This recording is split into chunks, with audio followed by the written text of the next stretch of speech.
Kudos to the king of the Dimitris EuroLeague. Giannakopoulos? The king of the EuroLeague? Is that what you're saying? Actually, you have to give credit to Dimitris Giannakopoulos for investing in his team that much. I mean, now he has the top paid player in the EuroLeague, 4.5 million euros finalized, officialized. Because the funny story, not so funny if things turned around a little bit in a different direction. You remember when SDNA, which is like the closest media outlet to Panathinaikos that you can get, and also even Kendrick Nunn himself, he confirmed that on camera at the airport. When they reported, when Kenan confirmed it, the deal was not actually finalized. So for a week, there was still a window where he had an NBA exit clause. And despite those claims about the extension, he was still unsigned and had an NBA exit clause and had this amazing game with 37 points against Monaco, where he was just dominating the arena. So there was this little window for him to get out, and Dimitris Giannakopoulos, that's why he came out with this post, because it was not a done deal, but he locked Kendrick Nunn for 3 years in Athens. No NBA outs. We already spoke enough about this extension in our previous videos. There was another one. But there was another one. Yeah, J.D. Osman signed a 2-year extension with Panathinaikos. And if you look at Panathinaikos' contract situation, I mean, they have their core settled already for the next season. For instance, Kostas Lukas signed until 2026, Kendrick Nunn 2028, even Lorenzo Brown, he's under the contract until 2027, Jaren Grant 2026, Marius Grigonis 2027, J.D. Osman 2027, Juancho Hernan Gomez 2027, Papa Petru is on an expiring contract, there's Dinos Mitoglu signed until 2026, Matthias Lazor 2028, the biggest extension before Kendrick Nunn's. Yurtseven has an option to stay after this season. Vinian Gabriel is on expiring contract, but you see that starting 5 players and even some bench players, they're locked. We're gonna talk about what moves you could expect for Panathinaikos to even upgrade the current situation, but right now, what do you think about the extension of J.D. Osman, his season, his experience, and did you expect him to stay in the team? Given the fact that he signed with Panathinaikos to a 1-year deal last summer, and from what I heard, his motivation was clear. I'm going to make more mark, I'm going to be really solid, and I will return to the NBA. On a better contract, bigger role, and it's going to be a great shift for my career. He stayed for 2 years. So guys, it's a playoff time, and I can easily see thousands of Panathinaikos fans traveling to support their team during the playoff time. Thousands or hundreds of other team fans traveling as well. And you know what usually happens when you're on the road? You still have some free time and you want to watch some content that you really like at home, and then suddenly Geo-block! You have this crazy problem that you didn't think about before your trip. Yeah. But if you have NordVPN, it's Problem solved. Exactly. And actually, Donatas, you're gonna go after some playoff series, aren't you? Oh yeah, And, definitely. You'll definitely want to watch Good Evening Lithuania in the evening, right? Exactly. So, exactly. if you want to do miss that, show. one click, you connect to Lithuania, go back to wherever you're watching your TV on, and you'll be able to watch that. The best example of my recent experience was I saw everyone screaming about a Champions League game between Real Madrid and Arsenal. That was crazy, everyone was man. like, oh my God, the goals were crazy. The free kicks are crazy. And I go on YouTube, I can't find any proper highlights. And I remember I used to live in the UK. And when I lived there, BT Sports or whoever was actually uploading full highlights. So I just log in on my NordVPN, clicked United Kingdom, and boom. The first video recommended actually was the highlight. So I watched those. I was a happy man. So I'm really interested, like how many PAO fans or I don't know, other teams fans would go to Abu Dhabi if their team qualifies to the Final Four. just because of how far there is. But I'm pretty sure you kind of need NordVPN if you are going to do that. And it's not only because you can watch your home content, but also just staying safe online. If you are in some bar, pub, whatever, hotel, you need to stay safe, and NordVPN is the best app to actually help that. Let me demonstrate how it works. Let's go. Hi, Augustus. Hi, Gytis. And then you give it to him. And that's an extra layer of protection. You see, I didn't have to shake your hand to give you the message. So Donatas is NordVPN, actually. Yes. Oh, okay. That makes it clear, I think, for me and hopefully for the people at home watching. So stay connected and protected with NordVPN, and we have some great offer right now, nordvpn.com/basketnews, and you'll get 4 months for free when buying a 2-year plan. That's a bargain. That's a great deal. Were the numbers of Osman's salary revealed? No, but from what I heard, it can be something close to 1.8 million euros per season. Okay. Around that range. Okay. That seems like a lot of money. Looking at his stat line this year, 18 minutes, 8 points a game. Nothing spectacular in terms of rebounds or assists, but I think his value, obviously, Augustus, you will expand on his value, but I feel like it's all around play. He has a little bit of defense that he provides. He has that spot up three that he can shoot. And I think for me, with Cedi Osman, this is a similar situation to Juancho Hernan-Gomez last year. Because Juancho came back from the NBA, first year in EuroLeague. He was struggling a bit, especially at first, defensively, then was struggling doing what he does best, even shooting. With Cedi Osman, it's been... in terms of points, not a lot of production, but he's shooting okay. He's shooting 38%, but I think his production will go up next season once he's fully immersed himself and is not thinking about the NBA anymore. Because he is now going to be committed to the Panathinaikos system, Panathinaikos game, and he'll want to now not just to show himself for the NBA scouts, but to actually give something to that team to win games. And I think he's doing that already, but I think he'll do it even better next year. What do you think, guys? By the way, just a short note, he's already making a little step forward. He really had a slow start. In the first half of the regular season, he was averaging only 5.4 points per game. He was 8th, 9th in Ataman's rotation, one of the lowest scorers on the team. But since January, of course, it can be also related to some injuries. Matthias Azor out, Grigonis is out already for a long time. Nunn was in and out. There were some injury problems. So his role has increased. And since January, he's averaging 10.5 points per game on a really solid 55% 2-point and 41% 3-point shooting. With him on the floor, Panathinaikos outscoring their opponents by 8.3 points per 100 possessions, according to Bibalytics. And as I've talked about this extension with some of my friends, and one very smart man said that everyone coming from overseas needs to restart an engine that isn't used for years in the NBA, and it always takes time. It's the matter of time usually, how fast they can start all of their engines that they have. So he's already making a step forward, but I see your point about Juancho. He's the best example, what kind of transition you can make from year one to year two. See, you just stole the whole point and my stats, but it's Sorry, okay. man. Sorry. You were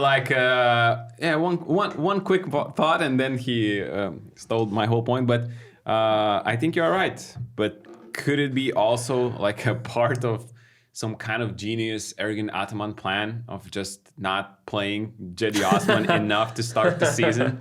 I mean, it's not like Cedi Osman was not playing in the NBA. He was not riding the bench that hard as some other guys that come to play to Europe. So, because, 5 points in the first part of the season, 10.5 in the second part of the season, a lot of injuries, yeah, but he's playing more, he's playing good. You can't have great stats when you have Kendrick Nunn, Matthias Lazor, Kostas Lukas, Jerian Grant on the team, and you're playing an arrogant Ataman team. So the guards are going to have the ball in that team the whole time. And Osman, as I said in my my breakdown video just after he signed with PAO. Like he's the perfect guy to be the the glue guy. I don't know if the glue guy term fits here, but just a guy that does not ask the ball too much. He can shoot. He's the first one in transition. He can play the closeout. He can drive. He's not like just a spot-up shooter offensively. So with Slukas, when you have Lazor, he seems like a perfect fit. And I was like, why he's playing so little time to start the season? But we know how Ataman chooses his rotation of like 7 or 8 guys. And it's really hard for the others to crack the rotation then. So I think he's just going to play better and better. And I like this deal. And 1.8 million. Yeah, it seems like a lot, but this is the EuroLeague today, right? This is the EuroLeague, and I fully understand this money. And you said kudos for Giannakopoulos for spending that money. I mean, kudos to him for having that money in the first place. So he can spend that money, and he's doing it in the recent years. Do you remember before the season when we were talking about Fournier and Cedi Osman, we were kind of predicting Cedi Osman's stat line. Yeah, I think. Is it possible that we were thinking about something like 12 points per game? Yeah. Do you think that he's getting closer to what you expected from him before the season, or he's still a bit far away from what you would like to see from him? I think he's getting closer. He just needs a little more consistency, I would say, and that would be enough. I mean, he had that game against Berlin where he played only 4 minutes. So if that game was not an empty stat line there, you might have had an average of like 11 points, maybe 11 and a half. So he had a 4-game stretch. I think this was in January. Yeah. Virtus, Partizan, Barcelona, Baskonia. He scored in double digits in 4 straight games. So I could definitely see him having that 12-point average next season. And the example with Juancho was really a great one. And I just looked up a bit more, and I looked at Juancho's last season numbers. He started only 7 games last season, or might have been actually 5. And he played 18 minutes a game last season. This season he's playing 27. That's about 9 minutes more. And everything else reflects in the stat line. So I think let's wait for next season, because this might be with Juancho the same thing. Ataman just said, I'll keep Juancho on the bench, make sure he doesn't go back to the NBA, and then when we extend him, then I'll give him some more time. Yeah.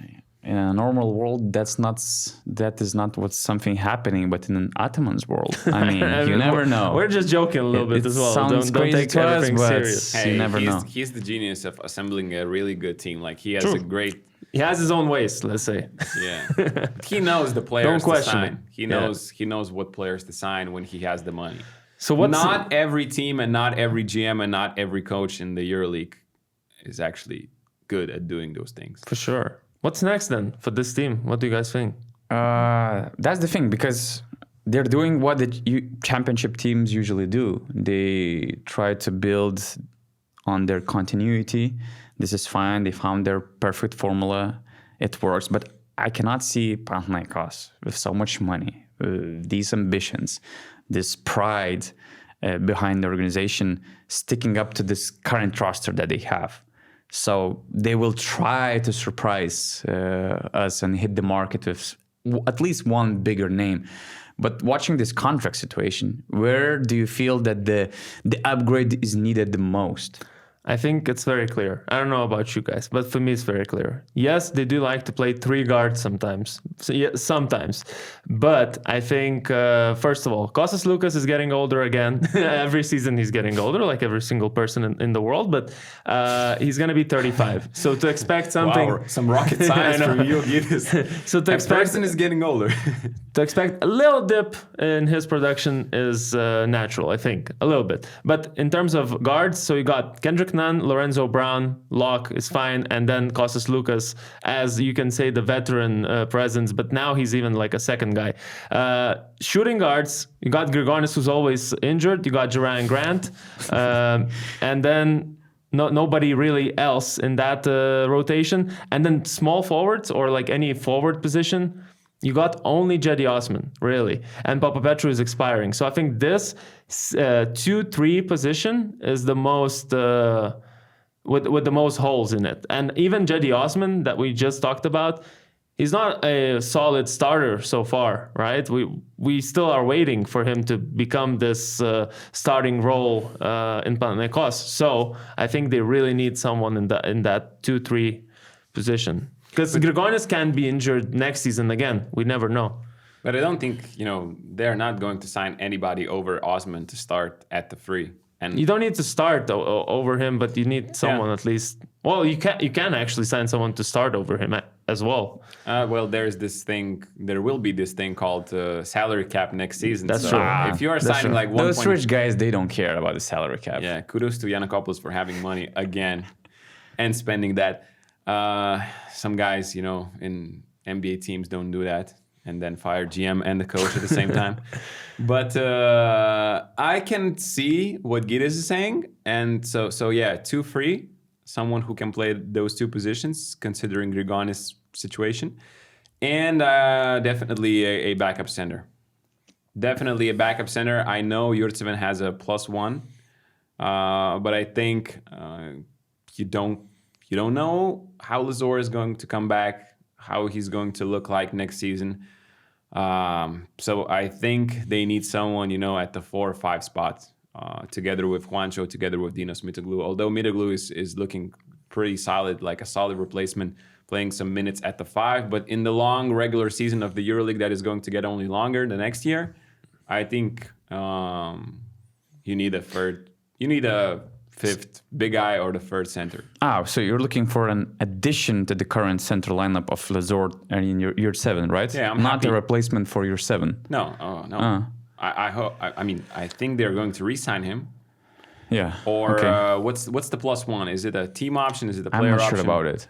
It can be a mutual thing. Because if it's a player option, I think Yurtseven is going to have a lot of offers this summer from other teams. I think a lot of teams can use him and could have used him during this season. So if he goes somewhere else to get a bigger role, then definitely PAO needs. Then definitely the center spot is the top priority. If you're Fenerbahce, are you going after Yurtseven? I mean, especially considering that he's a Turkish player and you need Turkish players. But didn't they decide on that already last summer?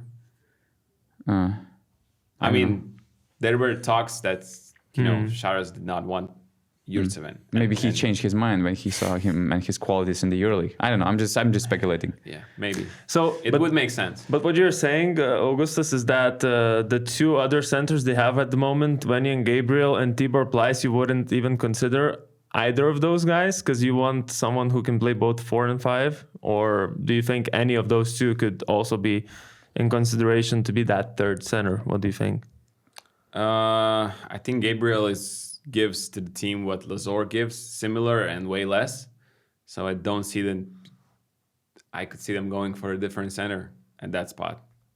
I don't think Gabriel as the 3rd big guy is something a team needs. Like I think Gabriel could benefit playing more in a different team and doing what he does now. But I'm not sure if he's like good for a team to be a 3rd center. Do you think they should make another Maccabi transfer with Jalen Horde? He kind of fits your profile that you mentioned, right? I hope Jalen Horde gets a starting role in a different team. Okay. I don't want him playing 10 minutes, but he definitely deserves to be in a big team next season. We're talking about a 3rd center, right? So it's Not 3rd center that can play maybe, it's just a big guy. A big guy. It's interesting that you didn't mention point guard position specifically, because from what I heard from my sources in the market, they're actually exploring the point guard markets, which leads to one figure that shouldn't be confident about his future in the team, or that figure might also be open to exploring the other situations because that figure might be not very happy with the current situation. See, Is it Zoe? you're going Zoe last, Brown? knowing additional info is not like That's not why fair. it's interesting It's to not- hear it's you out what- before. Yeah, I know. The most senior person in the room goes last is the strategy Jeff Bezos just talked about in one of the podcasts. But you don't have to do that every time. Like we go and you just spill the inside information. I like later to and build the drama. No, to we build some me excitement. and Gitas look like fools. You know? not fools, because you might provide something different that you think this team needs, and there are decision makers who might see things differently, and not necessarily they are actually right, because maybe they're overlooking some positions and some situations where they should actually look for an improvement. But from what I hear, it's widely believed in the market, within the market, that my sources are coming from the market. They say that it's very likely that they will part ways with Lorenzo Brown, although he has a contract for the next season. That's That one. wouldn't be The second surprising. thing, that they were scanning the point guard market. Some sources even suggested other teams think that they're targeting TG Shorts, for instance. What do you think about that option? That would be crazy. TJ in Athens? Do you Oh like my it next God. to Kenan, Slukas, and the way they play? I mean, just give the title immediately. You know? Okay. Zor is back. Okay.